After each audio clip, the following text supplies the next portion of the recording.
أشهد أن لا إله إلا الله وحده لا شريك له وأشهد أن محمدا عبده ورسوله أما بعد فأعوذ بالله من الشيطان الرجيم بسم الله الرحمن الرحيم الحمد لله رب العالمين الرحمن الرحيم مالك يوم الدين إياك نعبد وإياك نستعين اهدنا الصراط المستقيم صراط الذين أنعمت عليهم غير المغضوب عليهم ولا الضالين إن الله وملائكته يصلون على النبي يا أيها الذين آمنوا صلوا عليه وسلموا تسليما اللهم صل وسلم وبارك على سيدنا محمد وعلى آل سيدنا محمد كما صليت وباركت وسلمت على سيدنا إبراهيم وعلى آل سيدنا إبراهيم إنك حميد مجيد الحمد لله ثم الحمد لله أمي الله سبحانه وتعالى تنو أمي أنغا شيرو كرا فافو فمورتي أرمدني كانغي تيدا دوغلا فمني bunyani kanu kamo okore fame bunyani akanu kamo fana kara ala re fengore ka nyuma ma adamadini labo ikume ala ma masaminga nyuma ni andese ka danga adamado o manga kanu onve katada haga dola ayindura akanu nofe opma isirasu la ilaha illa allah akrodete la mahbuba la mashuqa la maqsuda la matluba illa allah la ilaha illa allah akrodeni adoni mangi yere bedi foy mo fo alakele okore ka kanu fogata yere bedi ami siraka seli tendru ode la ilaha illallah fo farkolo de kata ka foyi nengu ya fol mi ga farkolo reka jira ode bita be tendru mo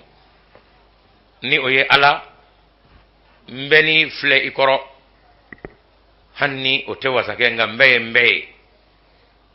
ambirle ni fle an wadama denu an zevlanu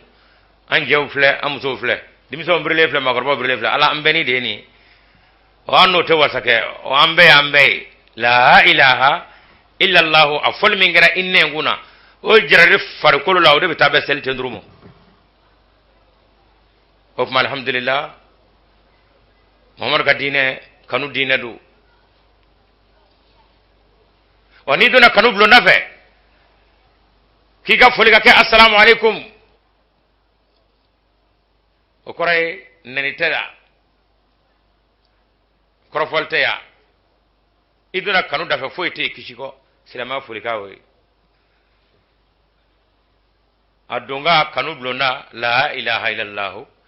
afulika assalamu alaikum niduna kanu blo kono kabaka ko kishi de beya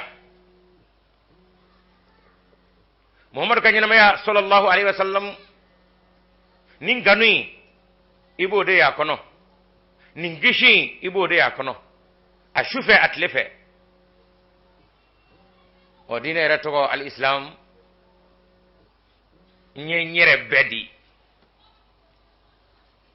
nana ni nyere ye okore na makani jako nana nyere ye nyere di okore mana jako la masama magwe ngalaka jumonde zamakana ayi nyuma mingenye nyaye dande ola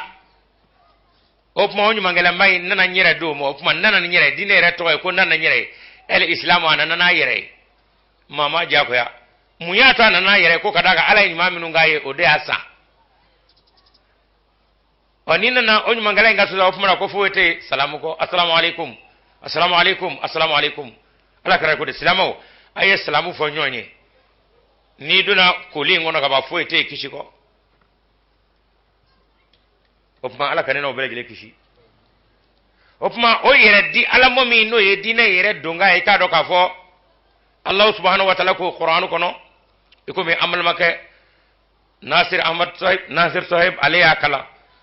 wala tasabanna allazina yuqtaluna fi sabilillahi amwatan bal ahyaun inda rabbihim yunsaqun ala koti ko akana ka kono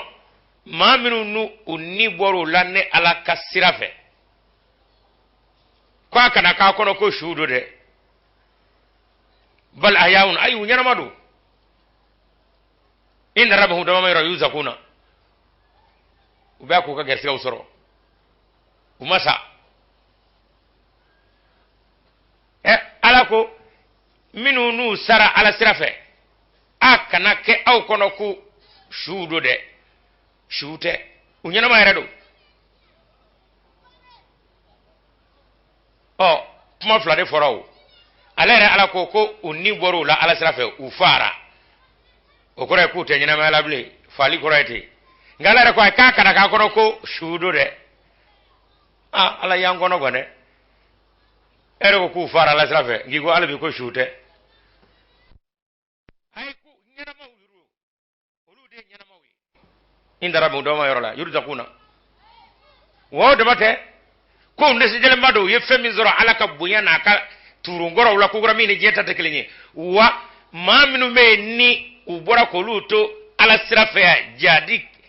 keneka ala sirafe ko ubega ko lu neso jako ayo an gonde siraso aya jade akana yangadi de ba ngule kata sayamo ko yengadi kwangana yastabshiruna bilazina lam yalqu bihim ko yangadi an siraso jakadi de na yasru an musega sai kata katla kana ko gura an moke ay wele daka me wa kwangata ye ala rekano ko minu ndora ala sirafu be kan wele de dawnye unyana madu ofmana iba soro chugo de be chugo jime nyoye shudo ko nimbe yo ofma jenne shuye ala ukanga na fumo amwatun jenne shuye nene awde shuye aya anda indai ya ayyuhal ladzina amanu istajibu lillahi wa rasuli idza da'akum lima janyana mo yande folo de ko an shula mado nyana mo de nu nyere nyana ma lagi ka de nu ndai ka do ni bora ngala ko lala ulute shuye aw de shuye na ba do tikiti nyana ma ba wolla tigabi singa panga shuye dakuriya kelena dakuriya sedu shu mami ni anni borala ala kele konnana jadi konnana ala sirafe afo mo sedu shu daraja belebele ba nga akana ke ma kono kowo mi no ni borala kele keneka jadi ke ala sirafe kwa afo kele pe de mo sedu shu la la la opma mata sedu shu nyewa ni mata sedu shu nyewa opma karabara de sedu turami no bakun muhammadun abubakar kun sedu babawa umar kun opma dakura kelena sedu yayi daraja do de alabulo adama de kalle maniya be samo ka ala do be samo enni boradine kella so inni mabo sedu temere bi ko ka kamini suratul fatiha o kunde bi koriye siratal ladzina an'amta alaihim ala ne selikunye mbulangolo kana bo muhammadu kula de wande fa de zawe mbefo na nyuma de nove ni mo soro sidikuya ni ma flana zoro za upma ala sedushia kana to gate moka oni yero foko draka digo digo na te upma na wa manyumanya fa ulai kama alladhina anama Allahu alaihim minan nabiyina was-siddiqina wash-shuhada'i was-salihin upma daraja ude be ka kufo ka fo ni mami ndora kene ka ode sedushi rere la mogo be sedushi nye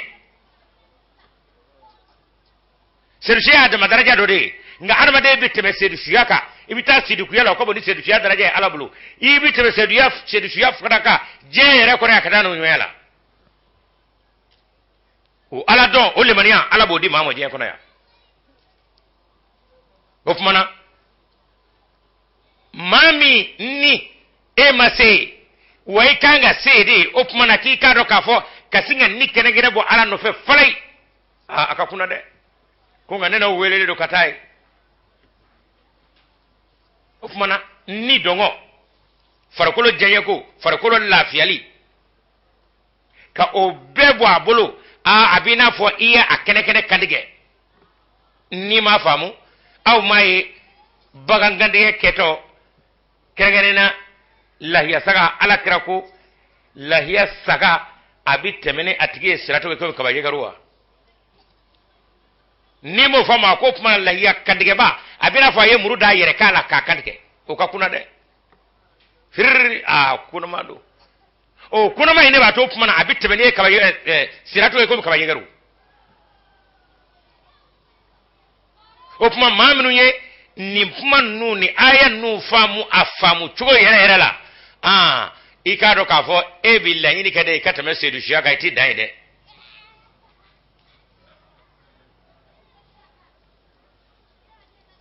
wa n'a ma ne faamu ni nin faamubaw ma caya jamaatu kɔnɔ taacogo tɛ yen ka d'a kan hali bi bobara bɛ dolo ala ko la i bɛ sɛgɛn a nɛgɛ bɛ bɔ i la ka d'a kan i ka ala kanu a ma se a se yɔrɔ la o ko tɛ ni wa bolo wa se wa ala kɛra sallallahu alaihi wasallam a ka sahaba min ni a tɔgɔ di a bolongɔni jɔngina a ko bolongɔni e mun ye ala sira fɛ tɔw ni bɛ a ka to bolongɔni e jɔngina mun ye a y'i kari kɛlɛ kɔnɔ fo a ni tora a la o tuma minnu bɛ n'o nege ye olu ye seyidu suw ye u tɛmɛnen seyidu suya kan olu tɛmɛnen don seyidu suya kan nka ne ni aw tɛ tɔgɔ wɛrɛ dɔw la seyidu suw kɔ o ko tɛ caman bɛ yen olu tɛmɛnen don seyidu suya kan nka u ni ma b'u la kɛlɛ sira fɛ caman yɛrɛ bɛ yen u ni bɔr'u la kɛlɛ kɛnɛ kan nka u tɛmɛnen don seyidu suya kan nka anw tɛ dɔ wɛrɛ d'u la seyidu su kɔ dɛ o tuma daraja 4 de fɔra suratul fatiha y'o kun kɔri suratul nisa aya 99 ka sɔrɔ k'a da kɛnɛ kan k'a fɔ tiɲɛ don a kana k'a kɔnɔ ko seyidu su k'o ye maa min n'a tora kɛlɛ kɛnɛ kan dama ayi dɛ ko daraja dɔ de ko fɔra aw kan ka o de ɲini a fɔlɔ a kana kɛ fadɛsɛgɛw ye a y'a pan de a ka sanfɛla ɲini o ye nabiɲumanya ye n'i m'o sɔrɔ o tuma i toro seyidu suya kan n'i yɛrɛ worosora ka jugu ni duguma kana cɛ k'i toro seyidu suya kan o kama ala kira sallallahu alaihi wasallam a yɛrɛ b'a walawala a ka hadisa dɔ la sallallahu alaihi wasallam ko cogo di ana rasulullah sallallahu el mustamsik bi sunnati inda fasadi ummati lahu ajru 50 shahidan قالوا يا رسول الله أمنا أم منهم قال صلى الله عليه وسلم منكم ala kira ko je cen waati a ɲaami waati dɔnni b'o bolo ka a kɛ adamaden yɛrɛ tɛ taa yɔrɔ dɔn ko maa min se k'i toro ne ala kira ka taa siraw ka o waati a ko i k'a dɔn o cɛ kelen seyidu su 50 de sara bɛ o ye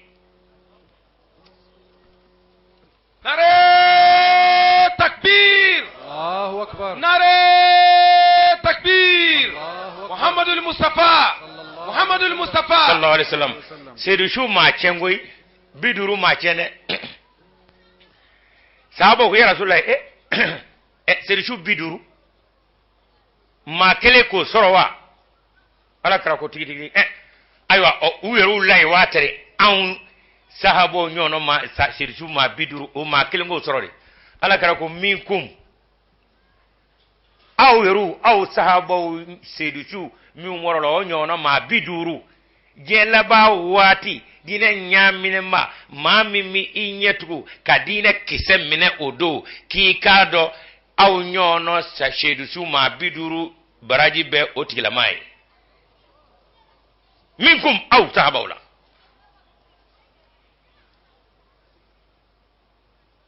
tiɲɛ don kuma ba fɔra dɛ nka a fɔ kun ye ne fɛ an k'a dɔn k'a fɔ seyidu dama tɛ maa min ni a tora kɛlɛkɛnɛ kan min bɛ se k'i toro tiɲɛ kan a bilen waati o kama ذكر وربي وجاء في بعدها قالوا يا رسول الله أمنكم ومنا وفي لفظ قال القابض على دينه كالقابض على الجمر والمستقيم بسنته له أجر 50. قالوا يا رسول الله منا أو منهم قال منكم كو كرمغا أو ده تجدون على الخير عونا ولا يجدون على الخير عونا ko muyato gelaba wati ma mitro jine cheka o ma kelebe au nyono ma sedu chubiduru ka baraji soro kadaka au tlen ni here ko dabora evidme basoro ala ko dabora bidme basoro akonga wati min me ko fo ko o ma kele ni ayitro dineka abina fo ayitro tasmaka minati ko shitala otomate ni era ko dabara na utlila de me babina koy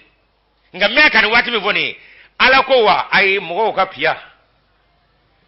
emi ngo ibi dine chemene ibi korfo fa bela jele de ma shitila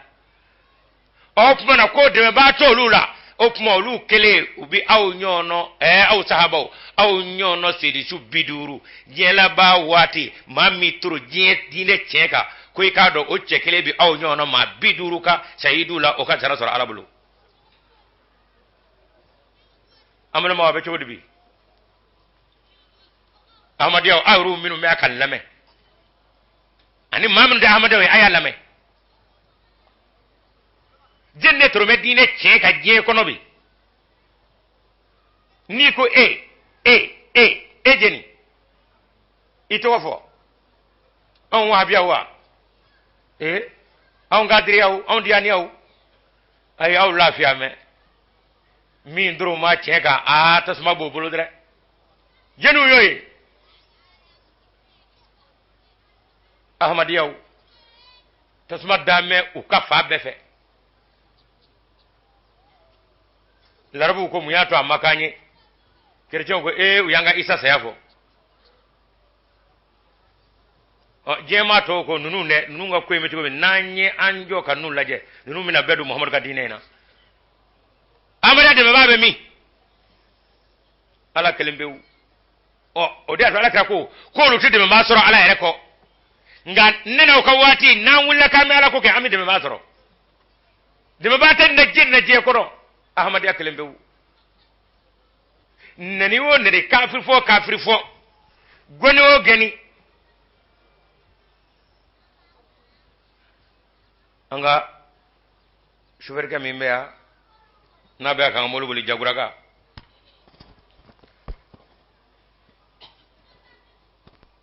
aga chorba wele gata wa be misri kono ko aka bo ahmad yalla na bo ba muso minana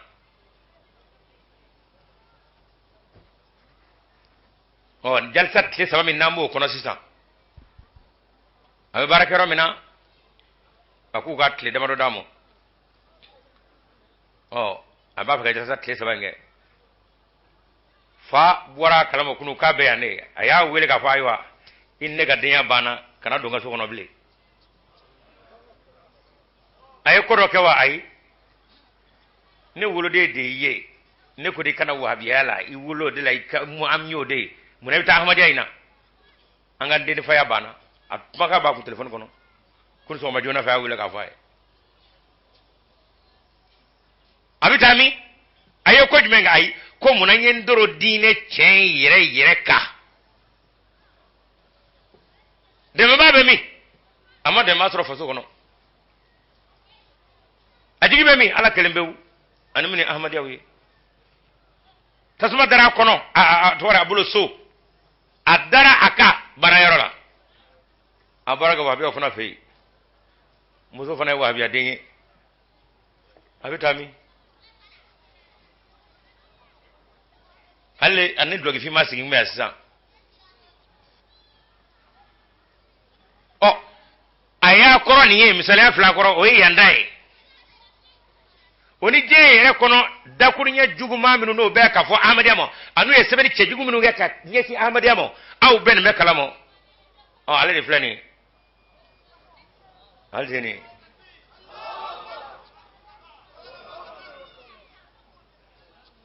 niye angoro tay doyni opma nala kira kola jelaba wati dine chen wati a chen nato a chen memnu mulo olu tafe uka chene ko akado ko te cheye opma ukala yini bike amaja anga twanga sutra kono hanni dine rabi mburoki lala de siromo ngaka fo muhammadu chena ni nagora na muhammadu kanu bendela muhammadu ka daraja ko rabtamna silama ka bobe ala yare ka kilban jabi sabatin nela ukalla yini te ala la inte muhammadu la inte silama yare bunya mi me anga de na manjugo do bunya bina banga upma ukaboto tabike bunya ine upma na madama e ka dakuru ya kono ala ka bunya bida kadaka muhammadu ka bunya bida kadaka olu ka bunya bida fini bi fara olu ko da anga bunya bida fini o ka toy e mi me cheka andi to نرى تكبير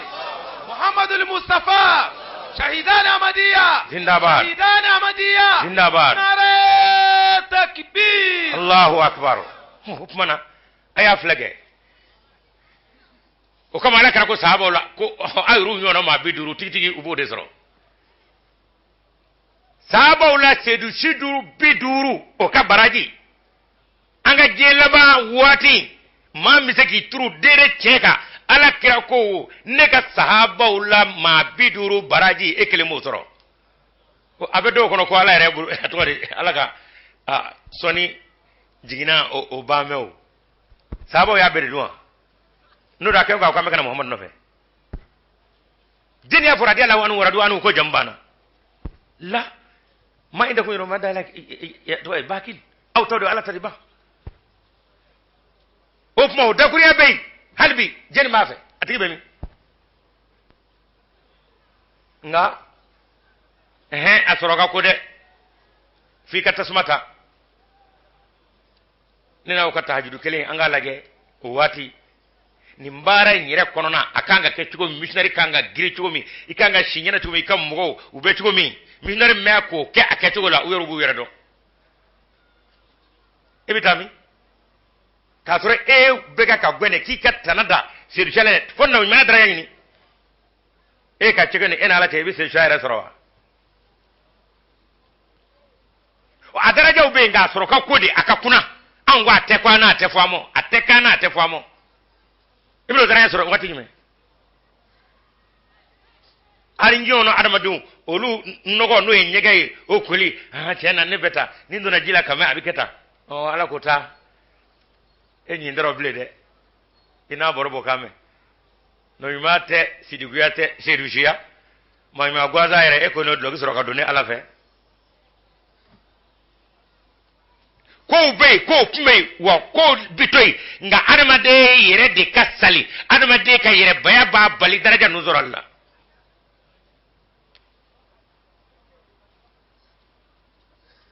alhamdulillah sayyiduna bilal ama kulungulu toy maga faragoni ka fara kuru tagada kono baraka ngako Allah Allah ahad bilal bin ga watimi jom bilali abubakar ya ka horoya sayyidina umar ka khalifa ya wati ni bilal ku ko bara sayyidina umar fu liki jo sayyiduna bilal umar khalifa ko ni bilal kun ko bara be girga wuli kijo sayyidina bilal bina mu yake sayyidina aye jenani nogo ni toro mi ala karano fe sallallahu alaihi wasallam ayada hala ba korta tawadu lillahi yarfaukumullah nga ere ikorta ka ba ne de missionnaire ye quoi imi nganga kwa ke katebe beka e biladige ne ere yira ko ke mi jeni mi ladige bli amma nga dore ke jaw ko ne missionnaire yere e kanga bunne ke dugumo e ka bunu duguma de kanga juga betaye wa ala bi korata sika chitola nga ne yere ko ka jira de ne de ni abana ititable wa minu mi ko fawlu de bitasa ete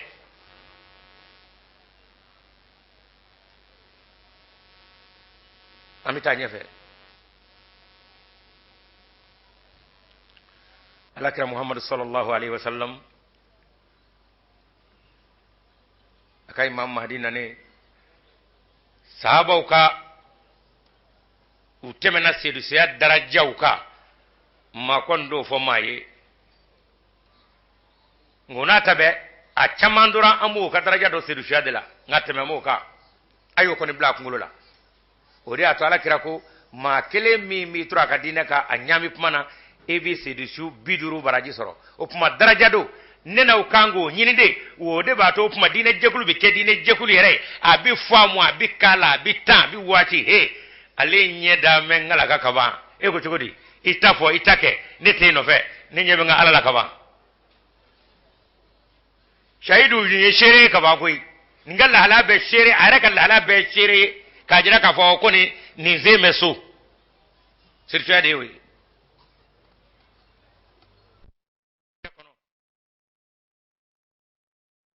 minu no lubita amolu toy 1902 imam mahdi alayhi salam akile ka weleda afghanistan we jamana doy ko don ba do be bunya ani fasamandia anala kebe ka sangorota min namo odo ni masake misigi o kam masaya bambla churuni akuna o bunya tangu me kadamo ya ro jamana kono o yima bay sade o don ba bay de awulla kapita hijila 1902 tuna mana sallallahu horo aye imam mahdi no hadra mirza ghulam muhammad alayhi salam o ka wele dali ka fale ala kraka ce ko fole ne atlo dunu lay wati asro maka fitne fana be akoy jode yani nga fo min ti tara komita hijila o nyana bonde ko so mana ngata kibara tigi nga kibara lame ka shidon نعرہ تکبیر اللہ اکبر علماء مرکز جے علماء مرکز جے نعرہ تکبیر اللہ اکبر ایکادو اشینا قادیان اتارا نگل کے ویسرا وجیرالا امام مہدی علیہ السلام نور الدین یا نو نجرا اتورا بین نگلو کے ورا بدامو ako woni ala ka noro nanedre ako siga shitenna wami ko koy mva beyitay amal maw jenne ba kan fo jamana do masauka masaya bamvla churuba ukuna odone ba bay abena bi kolongolo imam madi sengoro dagura kelena le demaro kera do ndemena le tandur kera akwa bisegi imam mahdi bin abdul asra domi kanu o mi ngeme ka dukun labo ka farkulo labo ka ni labo anyaji borate akwa bi turo imam mahdi sega ka asumu imam mahdi kolla kanu ke ako ya sayidi ikadinye de ako yecheyo ngala amru fawqa al-adabi ibe ka mi gane ba famu ngane de ya muradi ki kanake ladabu yeche ngani ya muradira ako be adabu nyede abdul latif o yeche ndoy ajole turate anyeji bora o yo foli damo atara tara rajme afasula jamana rajme afghanistan amramo adunay o ya soro nafu ko ni ya duru fa bele jele fe masake na ka kongorosi ya doni ba to ko na duru ko ikado ko njende tama ka dine blagui kado dine kurala ko ni shitana tikenya mala ko ni yo fo masake tlo koro ka che ka una mor to ko che ka te fa bele jele la sera yoromi ikado ka fo uyebe memetre ka tabla kasola نعرہ تکبیر شہیدان احمدیہ زندہ باد شہیدان احمدیہ زندہ باد نعرہ تکبیر اللہ اکبر اب لطیف رضی اللہ عنہ اترا کسولے حکمنا مسغیرا کنی اللہ نی چوب بلا akasiga sigi koyoro nyini kajira ka fo mi me ka fo chete ako ay ndi noro ko ni ko mito dibila ni ndega de doabulo ala kam hadi folino nete ko vinyo ngo jamana kono don ba minun la to mananu kanga masake kam masaya bamvla bla ngolo la neyo de ofmana ka fa madana hotel nga kanga chebla kato je daraja ani je huwa wono fa ne tsiko ke masake be gwen ka boy katano fa akele na kele kwaka hanna ba fo adalati kwalde kutige bi elenta ne akone ka jira ka fo opma ebse ka fo mo ko ma fo no kera opmana mibla akolla wonati do nafigala ndo ke fiu ama fe ko aywa ebe don bawdo wona ra sebe ga ko opma naka do ci mo wakate we critique kwaka do dinga kono ka bu ni frakuruye amal maw ablati tato fle o yamene kangulo mata da sela ka bulu sama kata dinga si fa chamanje kanana e ka do akono ka buguru se ka abina sa chamanje la masake tlala ka bengo ga bwe he ni ekode jamana do murtiledu ko tay kadne ne adoka fo ye manyana may ko mino a fondlo ko rode ko cenga kote ce itala ne re kelen dlo ko Abdul Latif radiyallahu anhu ako masake mo ako abeka fsawi asami ala negewa ngafu etlo ko ndala ke sabu ye kangisi akondo ke mala kunu wa mala bi wa mala kui takbir nare takbir shahidane ahmadiyya zindabad shahidane ahmadiyya zindabad Muhammad Mustafa sallallahu alaihi wasallam nare takbir Allahu akbar amal mau okele masaka raddimina sabalima amalika ko foi jado ala masaka ko wa ne se bana de ko se bana ala tema bana ne tara amal mau uya keru ka fabe ke juli masaka tala kana nyen ne fo afle ubini indi kana boyla afundlo ko sa ko itala ako wazira yoro mina ko jugo ko rale sade ko sey kon te wala ini che ikanga na nyumana nebe nona de masaka ko do uya keru foka kungulo jenge fatura ndenge ko noy ko jugu tekera de ko jugu kera jugu ndo kay jamane ndo kay pak Afghanistan abe atome silama cheni kala bado bu fe to di Taliban Taliban wala le Taliban wala ameru ni l'Amerique yake uni rishu yake aba la sulu do ni ne do madi ko sa ni manye de Afghanistan ay ni nyana mabbo de ay ni san mabbo haka no fe wala ko ngula Muhammad mo shatani tubahani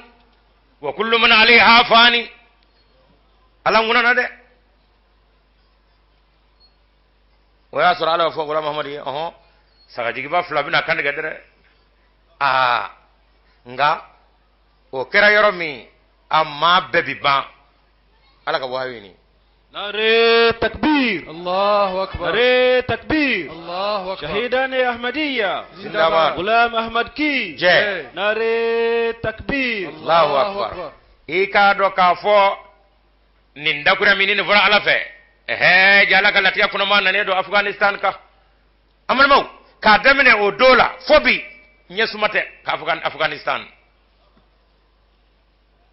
aw yambe ka koro Afghanistan taw Allah sulu de niyata shatani tubahani wa kullu man alaiha fani Allahu akbar sallallahu alaihi wasallam Allahu akbar saka jigi ba flabina kandiga falai nga mama bo yorola obe fani ababita wala Muhammadu misaka ka demine o watila yaro shatan de fora ala ka wahidu no ala ya shira gura Muhammad la atana da Abdul Latif kelemo karango ba wara bina keta ino fe du kele wa karate Abdurrahman karate Abdul Latif karate nga ka tawla fotita Afghanistan ma yara soro nyesuma te fiu yaro ningera masaka mi yira tilo tera akera chugo mi andina ndado bela kadaka watite mi vana daro ko bete nadir sha kan giya oye imam madi ga wat wayi doy nadir sha kan giya nadir sha ya masaka da toy ala ka wayi kare imam madi ga ko nadir sha kan giya nadir sha atarami o ya la rekai jam masaka bina ta mata te mero doere asigira tse dama do ajella wa kira chugo mi umado nadir sha kan giya ngala nguna na mainde wa misa ka taw dona kana blabila nyesma ta Afghanistan wal bi amita fonu sagru ko ta ala nguna na kabani ngani kodo bike ni ta jugorla do idda wale bito ni ya jugorla do ba fa Allahu akbar Allahu akbar Allahu akbar amana mau ningara ni jogo ina adano mowa ai nga Imam Mahdi kote innal mahabbata la tuda'u wa tushtara inna nuhibbuka ya zuka azkai innal mahabbata la tuda'u wa tushtara inna nuhibbuka ya zuka azkai alakra kodo innal mahabbata la tuda'u wa tushtara Muhammadu kanu indawa ai andi so ka bunu fajife abi sale okore ama sana niu yede ama niu black ngoro nare takbir Allahu akbar nare takbir Allahu akbar Muhammad Mustafa sallallahu alaihi wasallam Muhammad Mustafa sallallahu alaihi wasallam shahidan ahmadiyya zindabad shahidan ahmadiyya zindabad Ghulam Ahmad ki Ghulam Ahmad ki nare takbir Allahu akbar opmana ambi fikaka inna nuhibbuka ya zuka askai fon sereya otle minye Muhammad kurai alaga soniu otle minye ai kanuya ami fe bedo no fe ay Abdul Latif la jesa ay aw madon ngoto juyara ngala nga no sor la kaba iwa shiro ka karlo se karlo ika pia ni magli jimena Khubayb kafiru ya mine kuba afa uya do kasola folo yani ka fa do se ngulo mata ba se la afa do se raw na shuda la bi ko ni aywa ikungulo bitike ako pumi mino ay serfe do dia anga fo la musa bebo shido ay la mu do dia musonga jiu dakenya kasaya kono onya la ka jigu de no ama masri kasaya kono o yonga nyini tade o yesrefe da mo aya yire dakenye ngatumna baka yire shi dakenye kafir mun yo ka ulude do ngunuma to na Khubayb koro muso ba koflat mama le ayi adebe Khubayb bulu Khubayb bina fabi wasrefe fle Khubayb bulu muso yibulu da ngatlu Khubayb kon na sawnga ne rade kon naga foloy nare takbir ahmadiyya zindabad Muhammad Mustafa sallallahu alaihi wasallam Khubayb kamo Allahu akbar ko ko ako mula muso ako de hina ben nakatumeka ando kew nay de mine fiu ay lebe kaba unana mine ako ajo de mi araka ya flade alamo aka soro ngulo tige o ni abina ni ajenya abina foko se anya se ndo ko danguma araka ya njenya koi ne ko ma awtaro abina foko zerana aya karaka ya flake ku ya mine akwai jonga dongil do dade dongil dam najme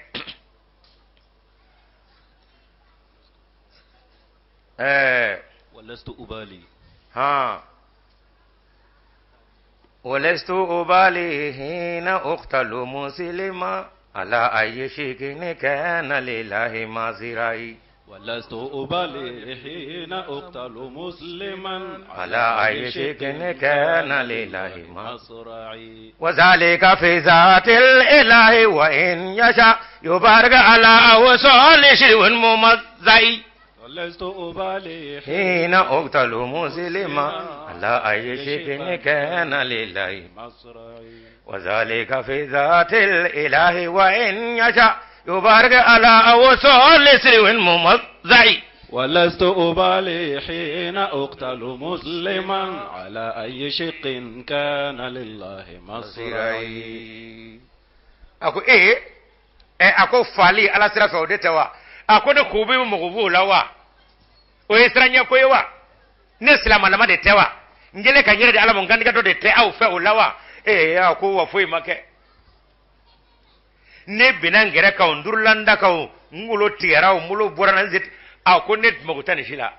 masami no yada naye alaja akelengoro kulukuru muyulengoro nya ba besege nyonguna nebo ala ni no fo ma ayva ayadam na zela ngulo tiyo ne mo to shila ala ayi shay'in kana lillahi masra'i wa zalika fi zati ilahi wa in yasha yubarik ala awsal silmin mumazzai نرى تكبير نرى تكبير الله أكبر شهيدان أحمدية زندباد سلام أحمد كي زندباد نرى تكبير الله أكبر كافرو يا منه كافو تيجي ngawru ba borobo kofe usila male jakulu mi nga wiru usila male kofe wiru ba borobo ku chena ku be ku kaba ko mai saya wati ayeni ngamale adongel de da ala ka saka ji kwale ikun free kasoro ka du mo uyati ga pari musa ngo wo ko chedo ni kun dara wato kibita dumini dis ko be mo ka to kaso ina ibi jiri don zora koro ye kasoro o wati anyiru ka jamana maga jamana be jiri de indi soro ya jiri de yerete ngai bito soro koro ye Allahu akbar uyeru de ni mekol si ko sabe kanu o ayayewa o ma abinda ni ablatif tay ni ngara la tratle de la nyin mi wassa do ngara imam mahdi tlela o ablatif ta min rade ko ka kabu ani abdurrahman no boray 2010 ama bile blauta kada ka ma fe ka barabla juna pakistan yara outlo bala kuma be gwakoronama ani karamgo to bene do aka ay ahmadi au fa silamote benge men ne ka pakistan ahmadi amina ka do kasula ko muna ko assalamu alaikum ko ibanga fefo muna ngwa ne silamo ye au te doyo muna yanga fefo ay amina ka dadu sanza bakasu kaba ko beje kono de bismillahir rahmanir rahim wala la ilaha illallah silama bo o seba ka feunga dina kanu kamo ala kanu kamo ni ahmadi o sebe pakistan kwa yanga fese ba kan daga suwa ayanga fese ba kan bulika ayamne ibo sanza baka suge saba ko lu tado Allahu akbar amado bende ko pakistan opmana agwana ka agwa opma anganya opmana were kala ble ka made do ko mire ko kunda no ko dar ku de otala opmana anga to ku fa pia 2010 o yedo labe kamale vla ka doni bomye ani marfa juma do yafe lahore misri fla ka programme ka be goshi a juma do yafe amadia ma bi konondo ani woro wode shubora misri kono نرى تكبير شهيدان أحمدية زندباد شهيدان أحمدية زندباد شهيدان أحمدية زندباد نرى تكبير الله أكبر الله بنتومي المامي ni wati ba sura ma kuma amiru fana kanga ke wati ya program de kuma na ka parra ka obe shuda weru kanga bodam vesro ka troga bofe moto mi ni ubo ka kuma na ka bomu do la kabla kuma no ko pou misire re bebi jeni anada fe robe o amera dodi yo ye ko kuma ne ko bi to nga to ka bo ale kon tari tu moto ngoro sa ka nyoni ka tapi fo raja ngala ke bomma éclaté نرى تكبير محمد المصطفى أحمدية زندباد أحمدية غلام أحمد كي ناري تكبير نيني كرا 2010 لا هور مصري كونو جي ارجونا انترنتو ني بري بي افو امجانو ni ze nu ka khalfa ko atwadi ko be kwai sabali amina doka ni ze khalfa ya mara fulom ni ay amir do si fulo jona dima kulu kana to di kundala la horoy ay ma kura nume kasingo amire kasoro ka fuye ka ko tani sabali akera ala nyena akana fa bata sara kenna o ko te cheni kan no de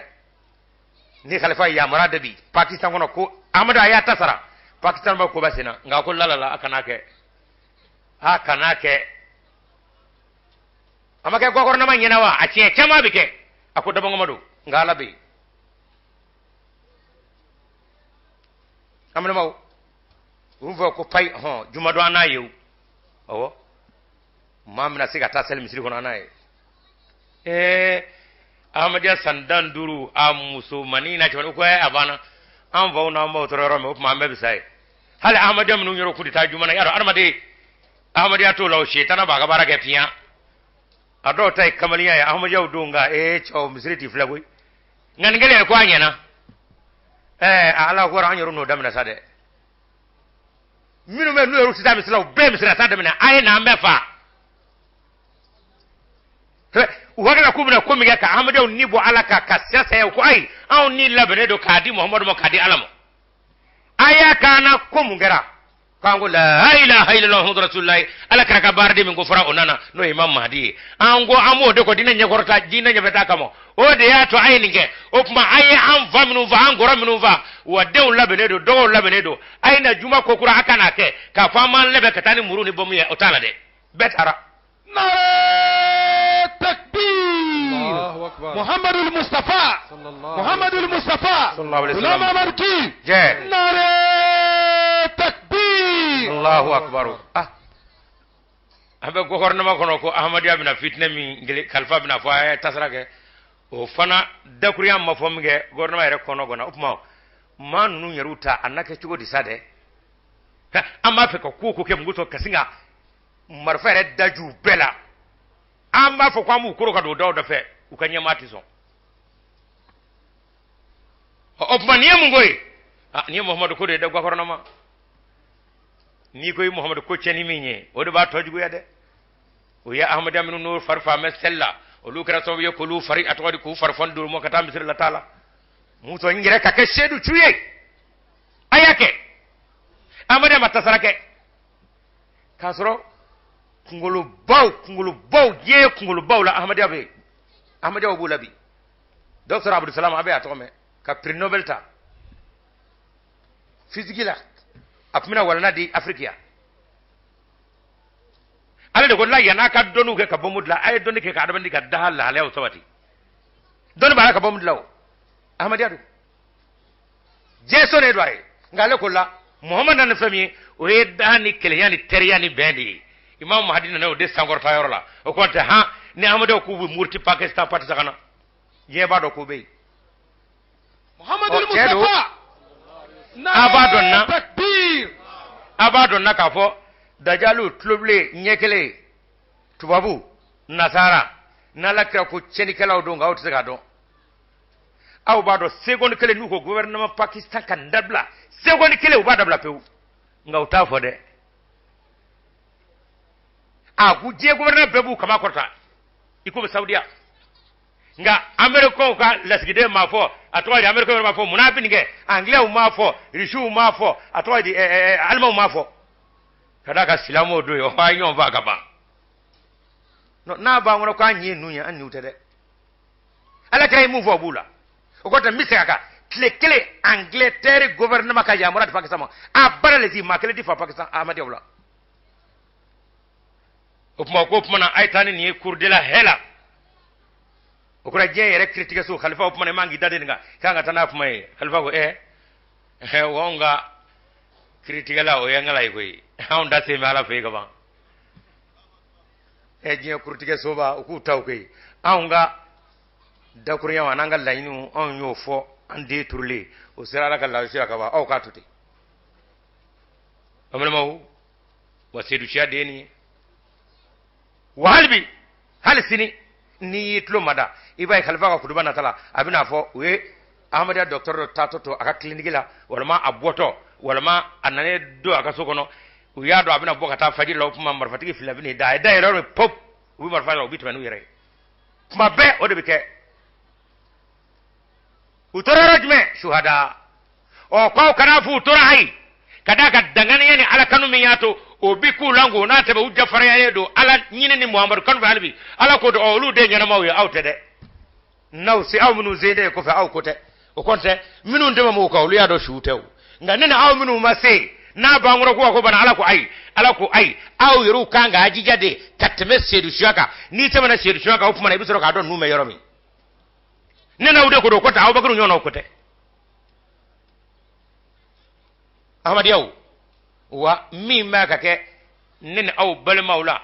pakistan mi ngara ka koro abdulatif la abdurrahman na mi ngara ka koro khubebula ana sahaba chama nyona ikado wa fulani angoro ofma ka chaya kasinga ma bire ke nyove wakara khalifatul masih al-khamis hadrat mirza masrur ahmad ale kleinila ame jemi ngono bi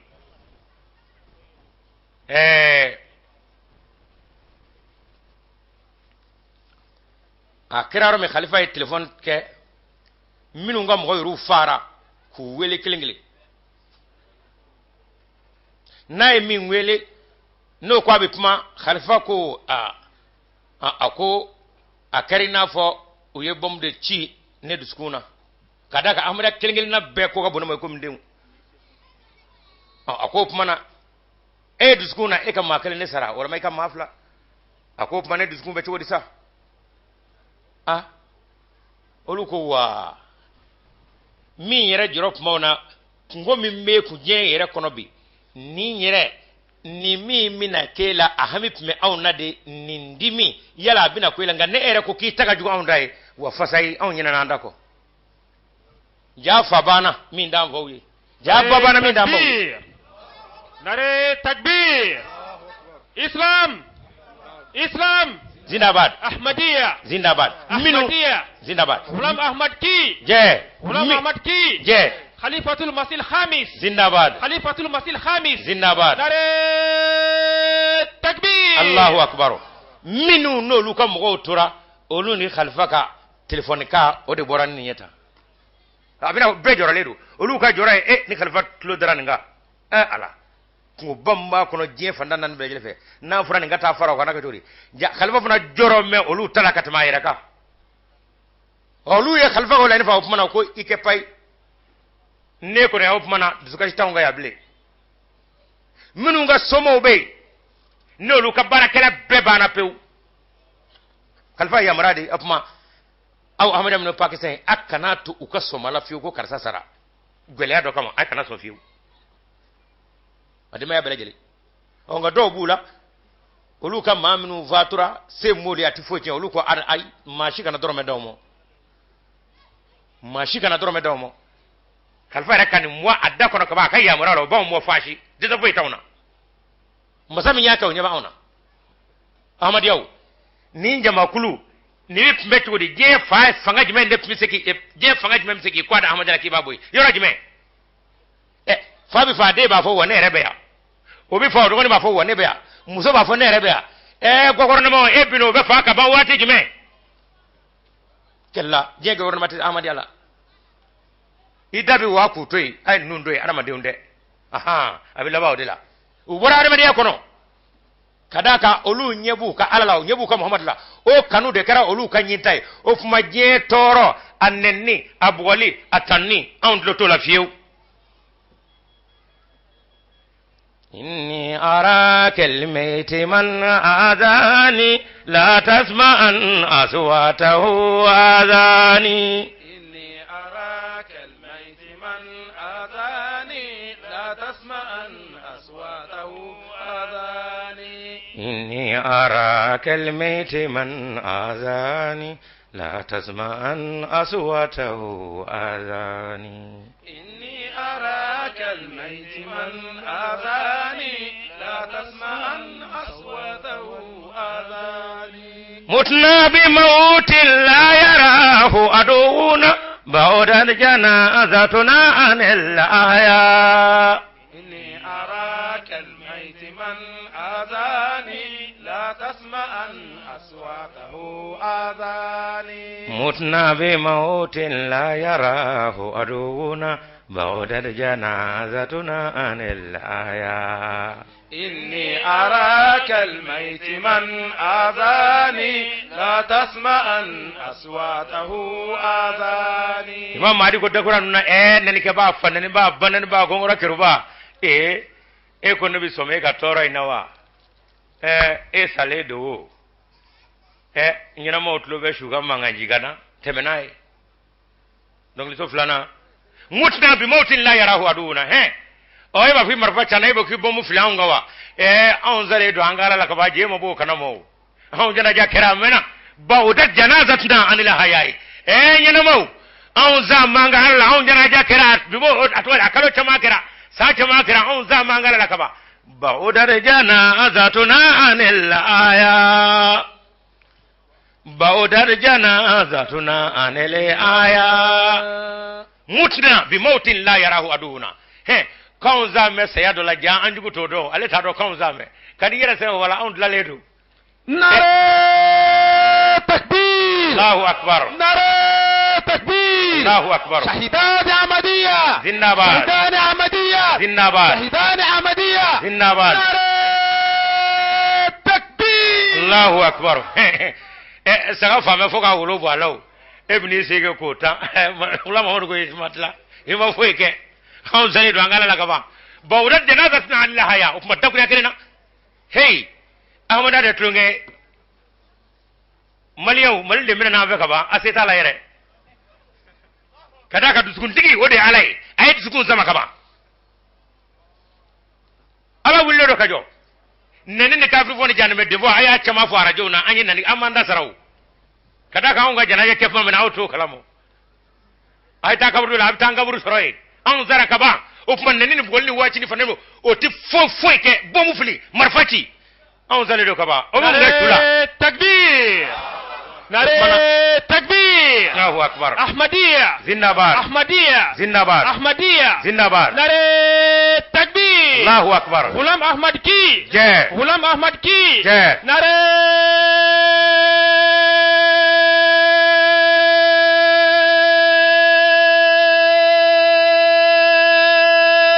تكبير Allahu akbar Masha Allah Ahmad ya bele jelengi jiya ka dongle nurushi بيتو فلاني إني أراك الميت من آذاني لا تسمع عن أصواته آذاني كيلي متنا بموت لا يراه عدونا بعدت جنازتنا عن الأحياء بك جاكاتا إتاماتو كان وسيلة كان بو ني نانا هغلي جينا ني بورا هغلي جينا ده نو ترى تسمو بلايكا سولا هغلي جينا هي الله كو أچاما بياتو كجين تايناني أمي سيجي دكورينغا كانغا ولا ناجو متنا بموت لا يراه عدونا جنازتنا عن الأعيان متنا بموت لا يراه عدونا بعدت جنازتنا عن الأحياء متنا بموت لا يراه عدونا بعدت جنازتنا عن الأحياء إني أراك الميت من آذاني لا تسمع أصواته آذاني إني أراك الميت من آذاني لا تسمع أصواته آذاني إني أراك الميت من آذاني لا تسمع أصواته آذاني أوبما نيمبيك أما إمام مهدي كبير فنو ده جورو أوبما خليفة الخامس أوكما على كامو إني معك يا مسرور مسرور abina gwan itlela de abina gwan de bom bina chi mrofo bina chi ngai ke pew ni alabiko alabiko eglisi ko ngom jarana mode ni alabiko fe kada da gura inni ma ka ya masrur abi kuma fla de fo abina gwa ka gwa kala ngai ke pew ni alabiko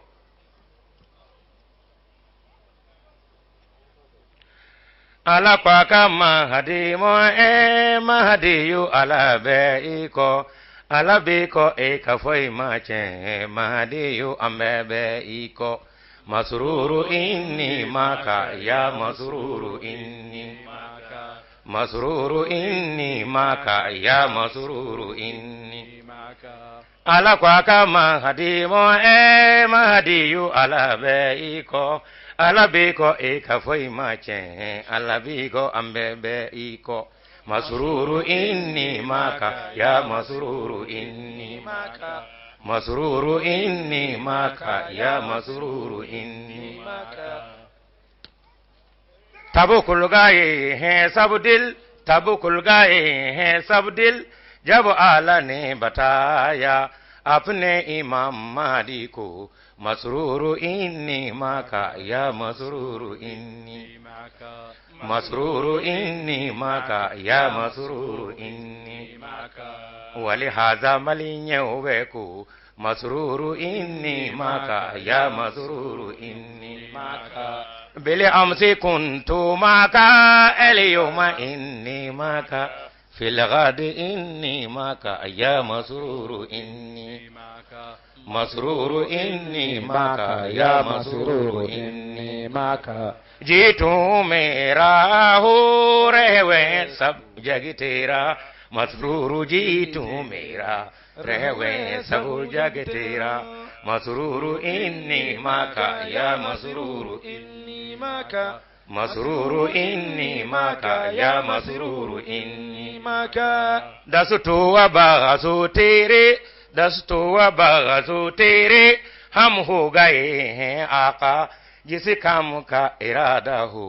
फरियाए हम कर लेंगे हम कर लेंगे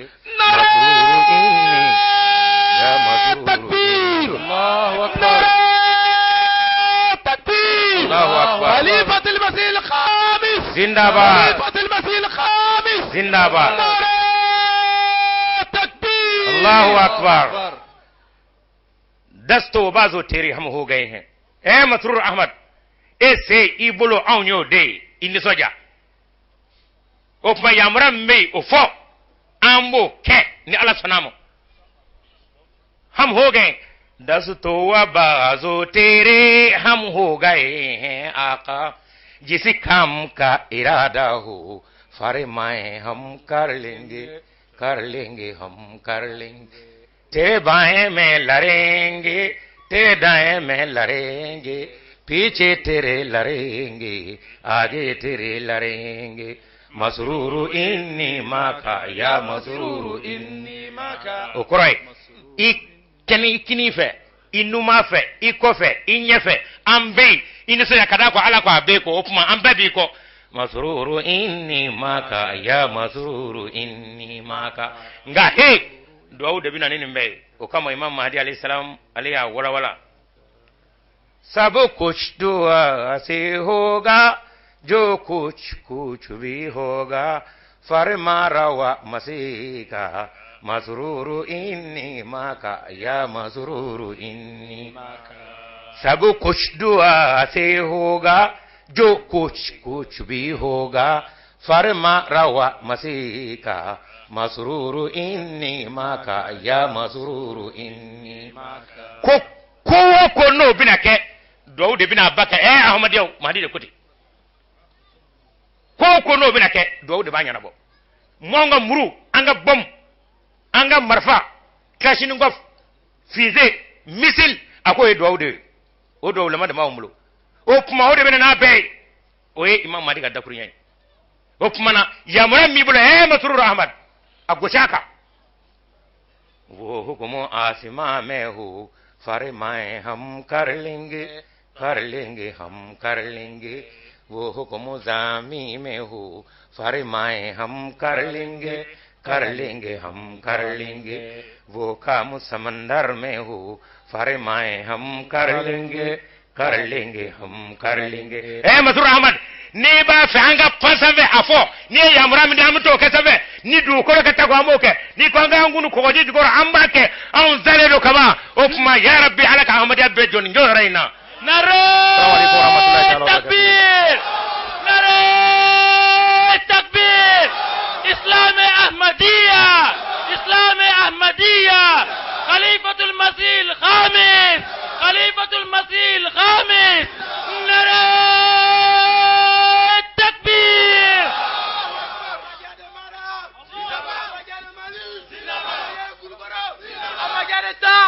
أما جاء بولي أما جاء جياني أما جاء كراجبا غلام محمد كي محمد مصطفى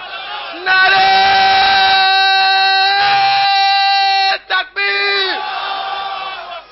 ولك تتجلى الذات بذات في السوي نعم تتجلى الذات في الأحمدية تتجلى الذات في ذات في السوي نعم تتجلى الذات في الأحمدية ولك تتجلى الذات بذات في السوي نعم تتجلى الذات في الأحمدية ولا تتجلى الذات في السوي نعم تتجلى الذات في الأحمدية نرى أرونا تراوري